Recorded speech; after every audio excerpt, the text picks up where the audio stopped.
Hello বন্ধুরা, দেখো আমার কাঁকড়াটা পালিয়ে যাচ্ছে। তারপর ফাইনালি তাকে ধরলাম। ধরে আজকে আমি প্রথমবার মিনি কিচেনে রান্না করব। তো তোমাদের দেখিয়েছিলাম যে আমি একটা ছোট্ট কিউটি উনুন বানিয়েছিলাম মিনি কিচেনে রান্না করার জন্য।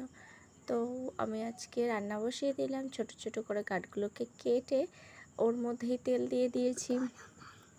এবার আমার মেয়ে রান্না করছিল, তো ওর একটু ছোট মিনি কিচেনে রান্না করতে খুব ভালো লাগছিলো, তাই ও রান্না করছিল।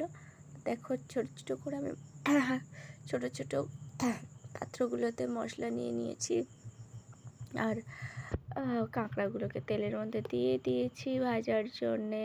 তো আজকে আমি মিনি কিচেনে, কালকে আমি একটা ভিডিও পোস্ট করেছিলাম, তো তাতে আমি ওখানে এই কাঁকড়াটা পেয়েছিলাম আমাদের এখানে মাঠ থেকে, তো এটাকে দিয়েই আমার মিনি কিচেনটা স্টার্ট করলাম। আর এর ভয়েসটা আগের থেকে অনেকই খারাপ আসে, কারণ আমার প্রচণ্ড শরীর খারাপ। তো তার জন্য আমি ঠিক করে কথাও বলতে পারছি না, প্রচণ্ড গলায় ব্যথাও।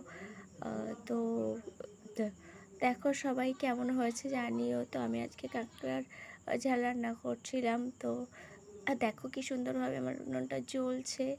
তো তোমরা দেখো আর ভিডিওটা কেমন হয়েছে জানিও। ফার্স্ট টাইম অবশ্যই কিছু না কিছু ভুল ত্রুটি হবে, অবশ্যই আমাকে জানিও। তো প্লিজ ফলো করো, লাইক করো, সাবস্ক্রাইব করো।